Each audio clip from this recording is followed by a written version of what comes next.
Ang kwento ay nagsimula sa isang maalamat na hitman na si Juzo Ogami na patungo sa lokasyon ng kanyang target.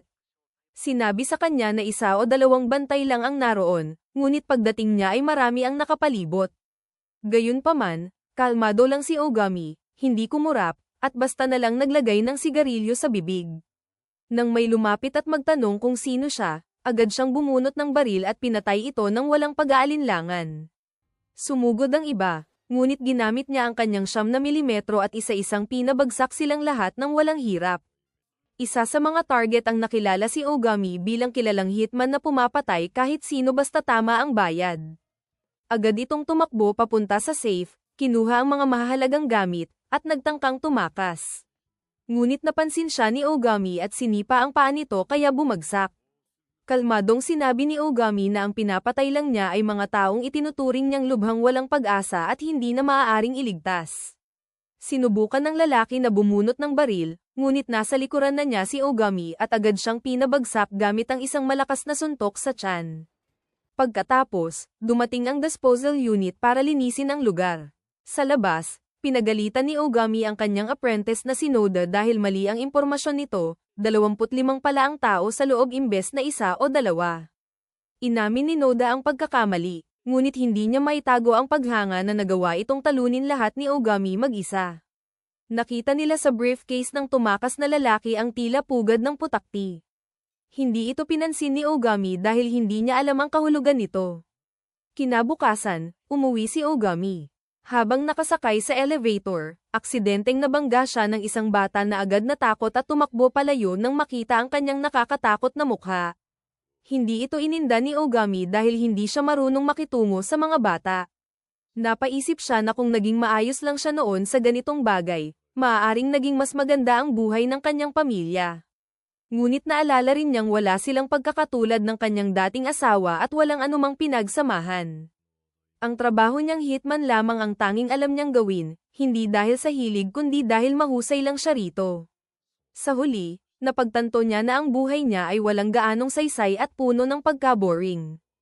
Dumating si Nakota sa apartment ni Juzo Ogami, kaya lumapit si Ogami para makipag-usap. Ngunit biglang lumipad ang isang putakti at tinusok siya sa leeg. Agad siyang nakaramdam ng matinding sakit na kumalat sa buong katawan. Pagkaraan ng ilang sandali ng pagdaing at paghihirap, bumagsak siya sa sahig. Maya-maya, nagising siya sa isang laboratorio na pinamamahalaan ng kanyang dating asawa na si Eri. Ang ZOO ay ang assassin organization na pinagtatrabahuhan ni Ogami, at kasalukuyan siyang nasa science division nito. Ipinaliwanag ni Eri na ang sanhi ng kanyang pagkawala ng malay ay lason ng putakti, at agad itong naintindihan ni Ogami dahil hawak pa niya ang pugad mula sa kanyang huling misyon. Ipinakita sa kanya ni Eri ang isang salamin at sinabi na ngayon lang din niya ito nalaman. Ang target na kumpanya ng kanilang kliyente ay sangkot sa eksperimento ng genetic manipulation sa mga buhay na organismo. Kaya ang tumusok sa kanya ay hindi ordinaryong putakti. Tiningnan ni Ogami ang sarili sa salamin at labis na nagulat nang makita niyang mukhang 20 taon na mas bata siya kaysa dati. Tinanong niya kung makakabalik pa siya sa dati, ngunit hindi rin sigurado si Eri. Kaya sa ngayon, babantayan muna nila ang pagbabago. Biglang tumawag ang boss ni Ogami. Nang magsalita siya, nagulat ito dahil mas mataas na ang boses niya ngayon. Inamin ni Ogami na naging kakaiba ang sitwasyon, ngunit kaya pa rin niyang gawin ang susunod na misyon. Alam na ito ng boss niya, kaya binigay niya ang bagong atas, papasukin si Ogami sa isang middle school. Laking gulat ni Ogami sa utos na iyon. Ipinaliwanag ng boss na balak niyang ipasok ang kanyang anak sa isang pribadong middle school, kaya gusto niyang mag-imbestiga si Ogami mula sa loob. Galit si Ogami dahil parang babysitting lang ito at hindi tunay na assassination job. Pero sinabi ni Eri na bagay ito sa kanya dahil hindi naman niya natapos ang middle school. Nag-isip si Ogami ng ilang sandali, ngunit nang marinig niyang malaki ang bayad, pumayag siya agad. Ilang araw bago ang unang araw niya sa paaralan, binigyan siya ni Nakota ng salamin na may built-in camera at mikropono para matulungan siya mula sa labas kung may problema. Bago umalis, napabuntong hininga si Ogami dahil alam niyang magiging malaking gulo ito, napapalibutan siya ng mga bata buong araw, at labis niyang ayaw sa mga bata. Ngunit tinanggap pa rin niya ang trabaho dahil sa pera, at dahil wala siyang ibang pagpipilian. Sa unang araw ng klase, isa-isang nagpakilala ang mga bagong estudyante. Habang normal na nagpapakilala ang ibang estudyante, si Juzo Ogami ay nagbigay ng pinaka-awkward na introduksyon na halos nakamamatay sa hiya, kaya tuluyang nawala ang tsansa niyang magustuhan ng mga babae sa klase dahil itinuring siyang kakaiba. Gayunpaman, tila may isang blonde na babae na naiintriga sa kanya.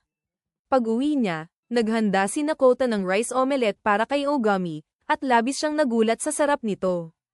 Kasabay nito, pinagsabihan siya ni Nakota tungkol sa kanyang kahindik-hindak na pagpapakilala at pinaalalahanan siyang itago ang kanyang tunay na pagkatao sa lahat ng oras dahil maaari siyang masuspinde o mapatalsik. Kinabukasan, nagsimula ang klase, ngunit hindi agad napukaw ang interes ni Ogami. Isa na siyang middle-aged na lalaki, may asawa noon at anak na babae, kaya pakiramdam niya ay wala nang maya-alok ang paaralan na bago sa kanya. Ngunit nagbago ito nang matuklasan niya ang konsepto ng negative numbers. Buong buhay niya ay inakala niyang pataas lamang ang bilang, kaya lubos siyang namangha nang malaman niyang may negatibo pala. Dahil hindi siya nakapag-aral ng normal at direktang isinabak sa training ng organisasyon, ngayon lamang niya naranasang matuto ng ganitong kaalaman. Sa pagtatapos ng araw, ramdam ni Ogami ang saya at sigla dahil napagtanto niyang marami pang bagay ang hindi niya alam at maaari pa niyang matutunan. Sa gabing iyon, pumasok si Nakota sa kanyang silid at nagulat nang makita si Ogami na nag-aaral pa rin, kahit dati ay tutol siya rito. Ngunit nakaramdam din siya ng bahagyang pag-aalala dahil sa sobrang tindi ng interes ni Ogami. Kinabukasan, may isang kakaibang lalaki na nakitang nakatayo sa malayo, tahimik na nakatitig sa gate ng paaralan. Sa pagtatapos ng araw sa paaralan, si Juzo Ogami ay muling nakaranas ng maraming bagong kaalaman at tunay na nasasabik sa susunod na aralin. Pauwi na sana siya nang marinig niya ang kaguluhan sa malapit, kaya agad siyang lumapit upang tingnan. Nakakita siya ng lalaking matipuno na nakapanda mask na walang kahirap-hirap na pinabagsak ang isang gwardya sa isang sipa lamang. Nakilala ito ng mga tao bilang Panda Mask, at sa halip na matakot, ang ilang babae ay natatawa pa habang kinukuhanan ito ng video. Bigla, sinalakay ni Panda Mask ang dalawang babae na matagal nang malamig ang treto kay Ogami mula pa noong una. Habang pinagmamasdan ito ni Ogami, pinaalalahanan siya ni Nakota na hindi niya kailangang makialam dahil hindi naman ito life or death na sitwasyon. Ngunit sinabi ni Ogami na hindi siya taong basta na lang manonood habang may mali. Kaya naghagis siya ng pambura at pinutok ito upang makalikha ng usok, tinatago ang kanyang galaw. Sa gitna ng kaguluhan, isang malakas na suntok ang ibinigay niya kay Panda Mask, na nagdulot ng matinding pinsala ngunit hindi sapat upang tuluyang pabagsakin ito. Napagtanto ni Ogami na hamina ang kanyang katawan dahil sa kanyang mas batang anyo. Bilang huling desperadong hakbang, naglabas si Panda Mask ng dinamita at nagbanta na pasasabugin ang lahat. Ngunit mabilis na sinipa ito ni Ogami sa sensitibong bahagi, dahilan upang agad itong bumagsak. Pagkatapos, pinaputok niya ang dinamita sa ere bago pa ito sumabog ng mapanganib. Nang mawala ang usok, nakita ng dalawang babae si Ogami sa kanilang harapan at inakala nilang siya ang tagapagligtas. Ngunit mariin niyang itinanggi ito at sinabing isang random na tao lamang ang tumalo kay Panda Mask, at nagkataon lang siyang naroon, na nag-iwan sa kanila ng pagkalito. Kinabukasan sa paaralan, normal na ulit ang takbo ng araw habang gumagawa ang mga kaklase ng group chat. Pinagdedebatehan nila kung isasama si Ogami, dahil para siyang loner at kakaiba ang ugali. Ngunit lumapit ang dalawang babaeng iniligtas niya noong nakaraang araw at inanyayahan siyang sumali sa group chat. Habang ginagawa ito, bahagya silang namula at nagpasalamat sa kanya. Hindi gaanong interesado si Ogami sa group chat, ngunit pumayag siya upang hindi sila mapahiya. Gabi na, hindi mapakali si Ogami dahil sunod-sunod ang notifications mula sa group chat na hindi humihinto. Napansin ito ni Nakota at inalok siya ng sigarilyo, ngunit tumanggi si Ogami dahil hindi na kaya ng kanyang batang katawan ang sigarilyo at alak. Sa kabila nito, sinabi ni Ogami na mas magaan ang pakiramdam niya ngayon kaysa sa dati niyang katawan. Pinili niyang pagmasdan muna ang mga pagbabago habang nagpapatuloy, bago muling tumutok sa kanyang takdang aralin.